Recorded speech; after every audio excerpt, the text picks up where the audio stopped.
Assalamualaikum warahmatullahi wabarakatuh. Mohon izin Bapak serta rekan-rekan, izin memperkenalkan diri. Nama saya Widya Delpiana Pratami dari tingkat 1B PPKH, Program Studi Penyuluh Peternakan dan Kesejahteraan Hewan. Di sini saya akan menampilkan video untuk memenuhi salah satu tugas mata kuliah Matematika Terapan. Baik, hari ini kita akan masuk ke dalam sebuah topik yang menjadi fondasi sangat penting dalam dunia matematika, yaitu matriks. Mungkin sebagian dari teman-teman bertanya, kenapa sih kita sebagai mahasiswa peternakan perlu belajar matriks? Nah, jawabannya sederhana, namun sangat krusial. Di era modern ini, dunia peternakan tidak lepas dari data. Mulai dari manajemen stok pakan, analisis silsilah ternak, hingga pemetaan distribusi logistik hasil ternak yang kompleks. Matriks hadir sebagai bahasa matematika yang membantu kita menyederhanakan sekumpulan data besar tersebut ke dalam susunan yang rapi, terukur, dan sistematis. Dengan menguasai matriks, kita sebenarnya sedang melatih logika untuk menjadi seorang pengambil keputusan yang berbasis data di lapangan nanti. Dalam video ini, saya akan memandu rekan-rekan layaknya kita sedang berada di dalam ruang kelas. Kita akan mengupas tuntas materi matriks bagian pertama. Pembahasan kita akan dimulai dari filosofi definisi matriks, mengenal struktur baris dan kolom, hingga kita akan membedah berbagai jenis matriks spesial yang unik. Langsung saja kita lihat slide berikutnya. Baik, mari kita mulai pembahasannya dengan melihat slide pertama. Saya akan menjelaskan beberapa poin-poin yang ada di dalam materi matriks tersebut. Yang pertama sudah pasti dan sudah jelas, yaitu ada definisi matriks. Yang kedua ada notasi matriks. Yang ketiga ada ukuran atau ordo. Yang keempat ada elemen. Yang kelima jenis-jenis matriks. Yang keenam operasi matriks. Dan yang terakhir atau yang ketujuh yaitu makna geometris matriks. Selanjutnya saya akan menjelaskan poin per poin yang ada di materi matriks tersebut. Kita ke slide berikutnya. Apa sih sebenarnya matriks itu? Secara terminologi, matriks adalah sekumpulan bilangan atau angka-angka yang disusun secara teratur dalam baris dan kolom. Susunan ini membentuk pola persegi atau persegi panjang. Nah, sekumpulan angka ini harus selalu diapit oleh tanda kurung. Bisa kurung biasa atau kurung siku. Dalam penulisan, ada etika matematika yang harus kita patuhi. Nama matriks harus selalu menggunakan huruf kapital yang dicetak tebal. Jika kita menuliskan matriks A, pastikan huruf A tersebut besar dan tebal. Sekarang, perhatikan struktur di dalamnya. Bilangan-bilangan yang menyusun matriks disebut sebagai elemen atau anggota matriks.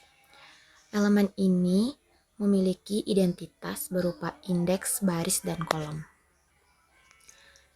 Ingat ya, konsep baris adalah yang arahnya horizontal atau mendatar dari kiri ke kanan.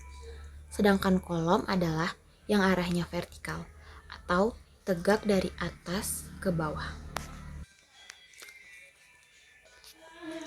Kalau teman-teman masih kurang paham dengan penjelasan saya yang sebelumnya, bisa kita sederhanakan bahwa matriks itu adalah sekumpulan bilangan yang disusun secara teratur dalam format baris dan kolom.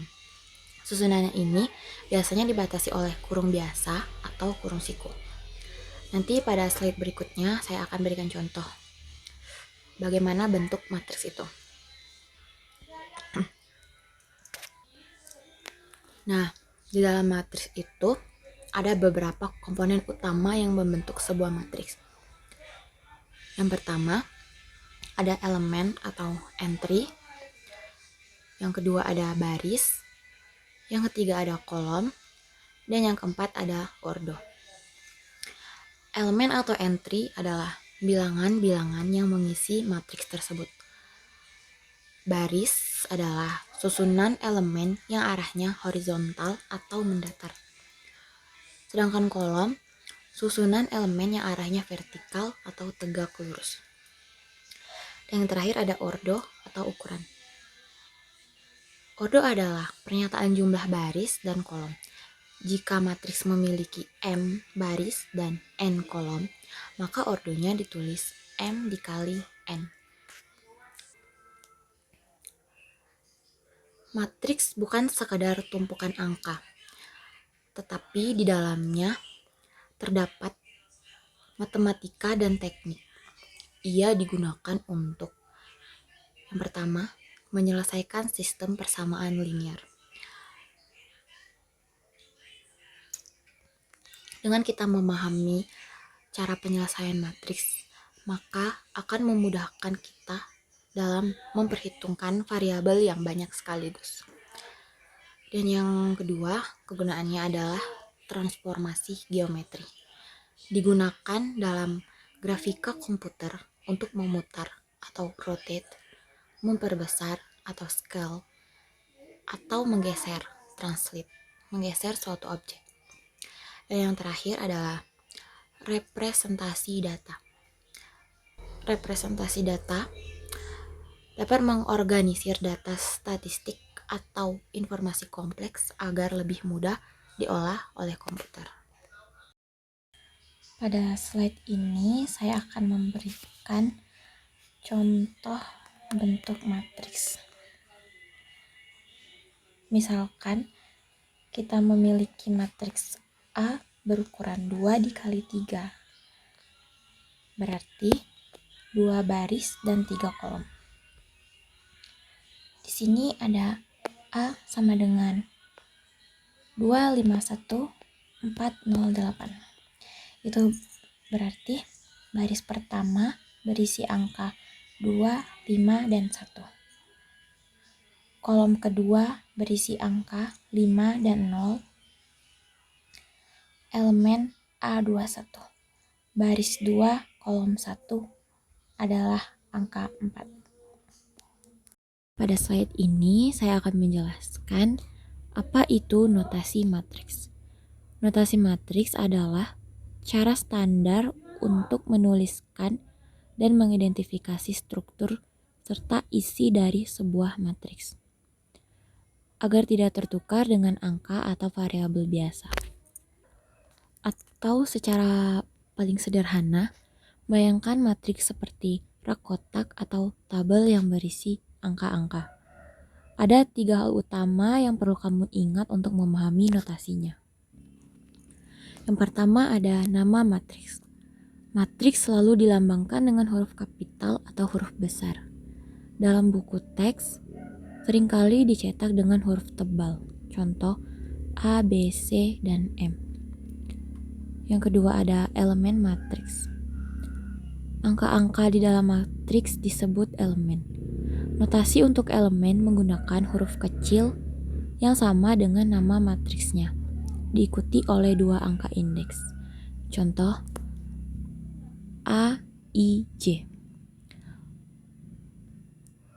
I adalah nomor baris posisi horizontal, J nomor kolom posisi vertikal. Ingat rumusnya, bako, baris dulu baru kolom. Dan yang terakhir ada alamat angka. Setiap angka di dalam matriks mempunyai alamat agar kita bisa menunjukkan dengan tepat. Alamat ini ditulis dengan huruf kecil dan angka kecil di bawahnya. Contoh A12. Artinya angka di matriks A pada baris ke-1 dan kolom kedua. Biar langsung paham, di layar ada sebuah contoh matriks. Misalnya ada matriks M. Nama matriks M. Berordo 2 dikali 2. karena ada 2 baris dan 2 kolom. Alamat angka 10 alamatnya adalah M11, baris 1, kolom 1. Angka 40 alamatnya adalah M22, baris 2, kolom 2. Jadi, notasi itu sebenarnya cuma cara kita memberi nama, ukuran, dan alamat pada tumpukan angka tersebut.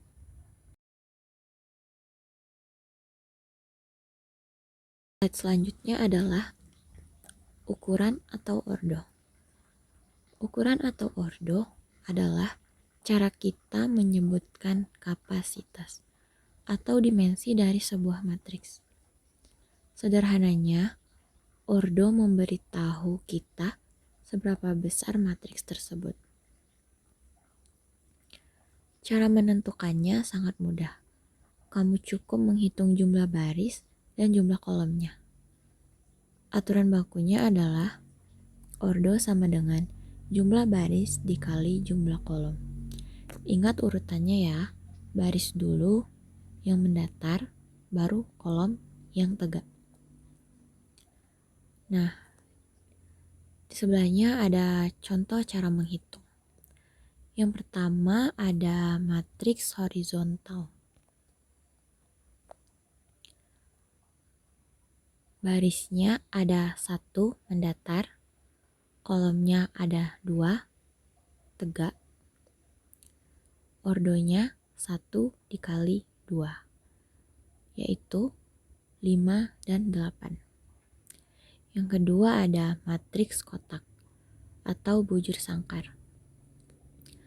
Barisnya ada 2, kolomnya ada 2, berarti ordonya 2 dikali 2. Dan yang ketiga ada matriks tegak.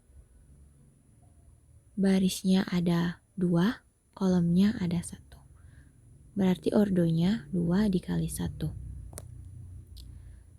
Tips agar tidak terbalik, ingat singkatan ini ya.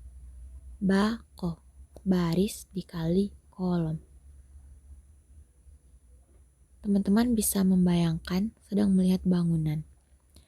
Hitung dulu ada berapa lantai. Berarti itu menghitung baris. Selanjutnya baru menghitung ada berapa pintu ke samping. Itu berarti kolom. Mengapa ordo itu penting? Dalam matematika, ordo sangat krusial karena yang pertama penjumlahan. Kamu hanya bisa menjumlahkan 2 matriks jika ordonya sama persis. Dan yang kedua, perkalian.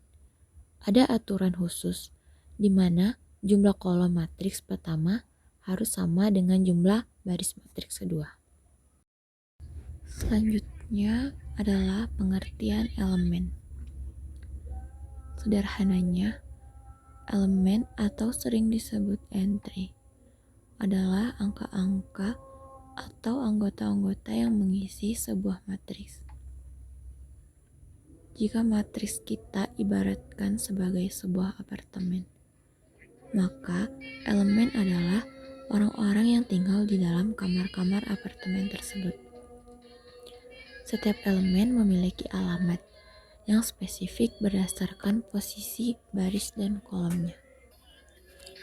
Cara menulis alamat elemen. Elemen biasanya ditulis dengan huruf kecil sesuai nama matriksnya, diikuti dengan posisi baris dan kolomnya dalam angka kecil. Contohnya, rumus alamat A, I kecil, dan J kecil. I adalah baris keberapa dan J kolom keberapa. Pada slide tersebut sudah ada contohnya. Misalkan ada matriks A. Angka 10 adalah elemen A11, berarti baris ke-1, kolom ke-1. Angka 5 adalah elemen A12, berarti baris ke-1, kolom ke-2. Angka 8 adalah elemen A21, yang berarti baris kedua dan kolom ke-1. Dan angka 12 adalah elemen A22, berarti baris kedua dan kolom kedua.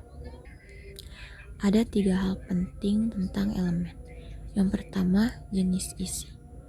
Elemen tidak selalu angka bulat, bisa berupa angka pecahan, desimal, negatif, bahkan variabel seperti X atau Y. Yang kedua ada identitas. Setiap elemen itu unik karena posisinya. Meskipun angkanya sama, misal ada 2 angka 5 di baris yang berbeda, mereka dianggap elemen yang berbeda karena alamatnya beda. Dan yang ketiga ada operasi. Saat kita menjumlahkan atau mengurangkan matriks, kita sebenarnya sedang menghitung elemen-elemen yang alamatnya sama. Selanjutnya ada jenis-jenis matriks. Ada banyak jenis matriks yang dibedakan berdasarkan jumlah baris dan kolom atau ordo, maupun berdasarkan pola angka atau elemen di dalamnya. Berikut adalah jenis-jenis matriks yang paling sering muncul, dikelompokkan agar lebih mudah dipahami. Yang pertama ada matriks persegi atau bujur sangkar. Sesuai namanya, matriks ini berbentuk kotak, sempurna karena jumlah baris dan jumlah kolomnya sama. Ciri khasnya yaitu, jika barisnya 2, maka kolomnya pasti 2. 2 dikali 2. Jika barisnya 3, kolomnya juga 3. 3 dikali 3.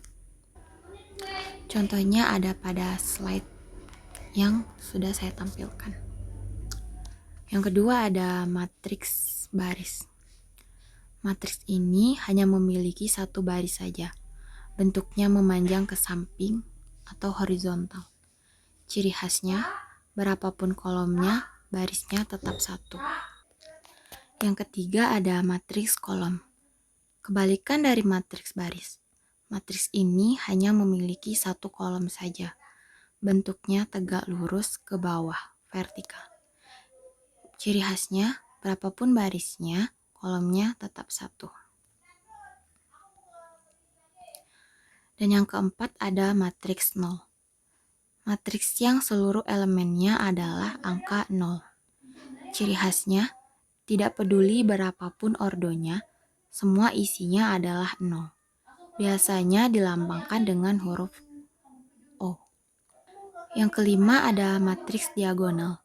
Ini adalah matriks persegi yang angka-angkanya hanya ada di diagonal utama. Garis miring dari pojok kiri atas ke kanan bawah. Sisanya adalah 0. Memiliki ciri khas, selain garis miring utama itu, semua elemennya wajib angka 0.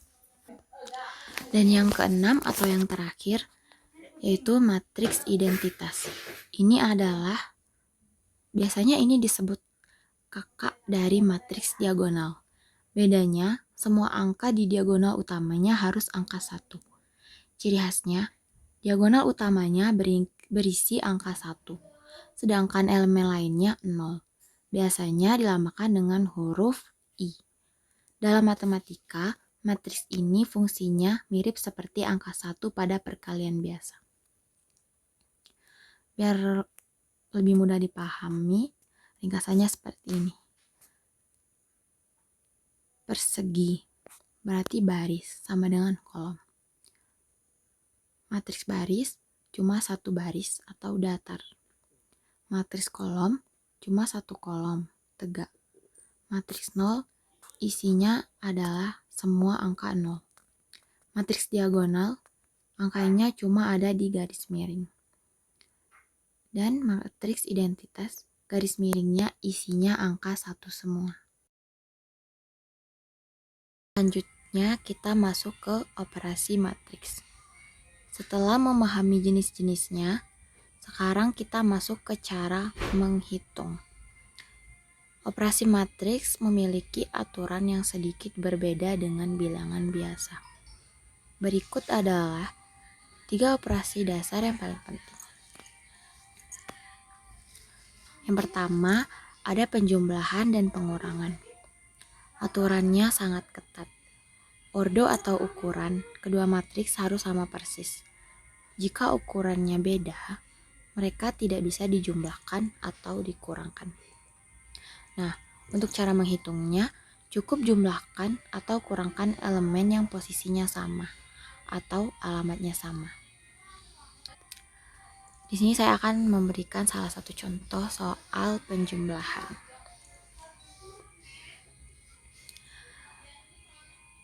Di baris pertama ada angka 2 dan 5. Dan di baris kedua ada angka 1 dengan 3. Kemudian ditambahkan dengan baris pertama 4 dan 1. Baris kedua ada angka 0 dan angka 2. Nah, untuk cara menjumlahkannya, ingat ya, baris ditambah kolom. Yang pertama, angka 2 ditambah dengan angka 4. Kemudian angka 5 ditambah dengan angka 1. Baris ditambah dengan kolom.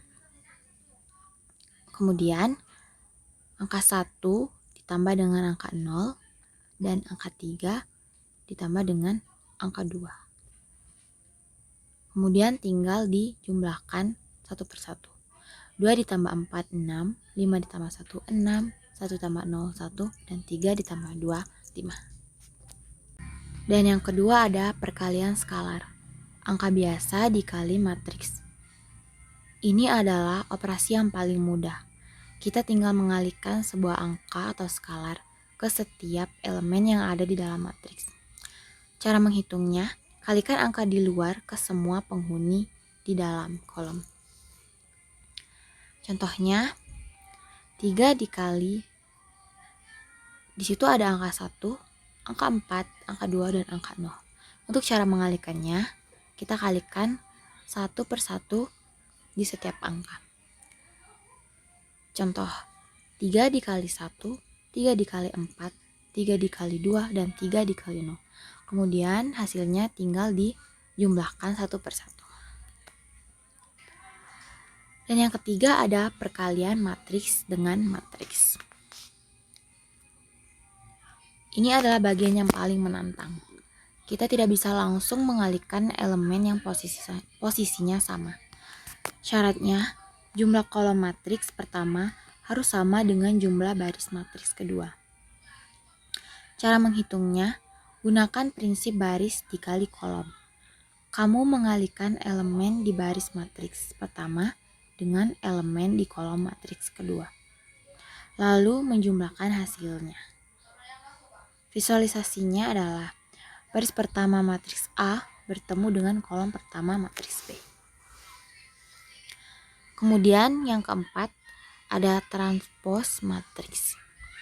Meskipun sering disebut operasi, ini sebenarnya lebih ke perubahan bentuk.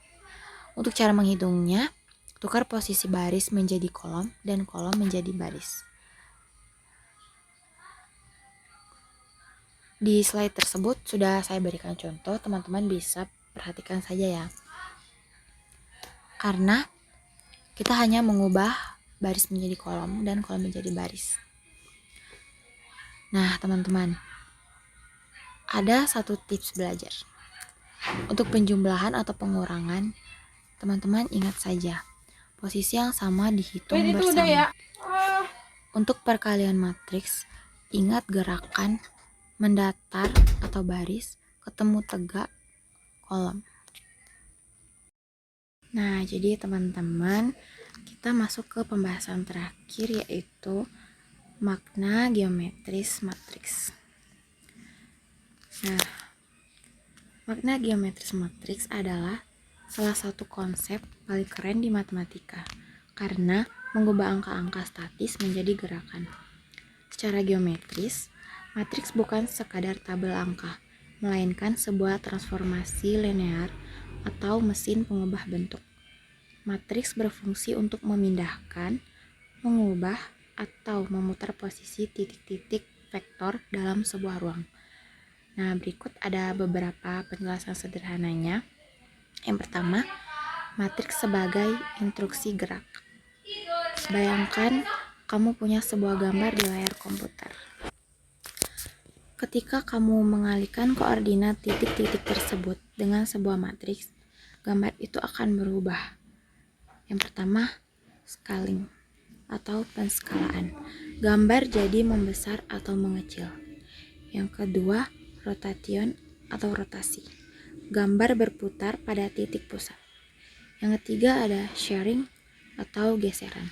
Gambar jadi miring atau terdistorsi. Nah, yang terakhir ada reflection atau pencerminan. Gambar jadi terbalik seperti di depan cermin. Nah, yang kedua yaitu mengubah ruang atau basis.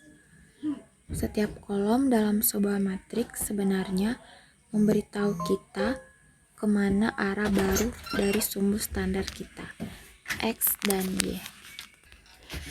Nah, pada slide tersebut ada salah satu contoh matriks. Misalkan kita punya matriks 2 dikali 2. Berarti A sama dengan 2, 0, 0, 3.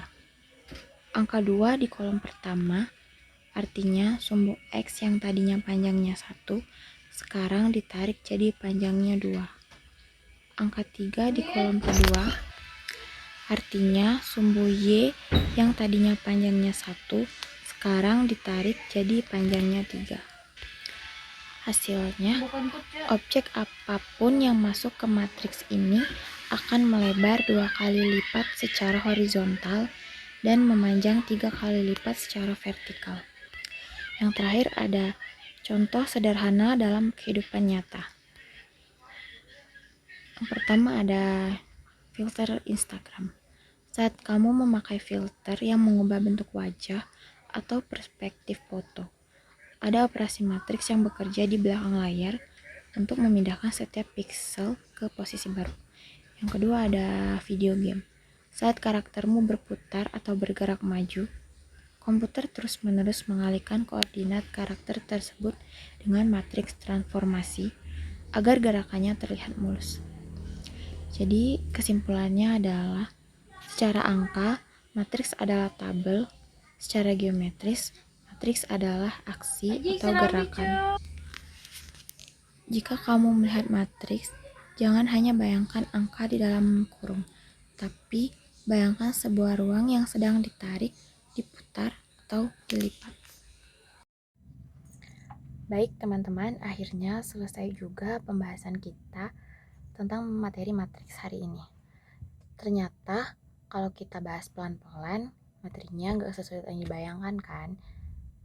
Tadi kita sudah mulai dari yang paling dasar, seperti pengenalan apa itu ordo, melihat posisi baris dan kolom, sampai tadi yang terakhir kita juga sudah bahas soal operasi, hitung, dan perkalian. Terima kasih ya semuanya yang sudah menonton dan menyimak video ini sampai selesai. Saya tahu konsentrasi selama menonton video yang lebih kurangnya 29 menit ini bukan hal yang gampang. Jadi, apresiasi buat kalian yang tetap fokus sampai detik ini hingga videonya selesai dan telah memperhatikan penjelasan dari saya. Semoga penjelasan saya tadi bisa bermanfaat dan membantu kalian lebih bisa memahami lagi tentang apa itu matriks di mata kuliah matematika terapan ini. Mungkin itu saja yang bisa saya sampaikan dan bisa saya sharing ke teman-teman semua. Lebih dan kurangnya saya mohon maaf. Saya Widya Delpiana Pratami, pamit undur diri. Mohon maaf ya kalau ada penjelasan yang kurang jelas atau ada kata-kata yang kurang pas selama di video ini berlangsung. Kalau masih ada yang bingung, jangan sungkan untuk melihat ulang atau menonton ulang lagi videonya. Ya meskipun agak membosankan ya karena videonya cukup lama. Terima kasih buat teman-teman semuanya. Saya akhiri. Wassalamualaikum warahmatullahi wabarakatuh.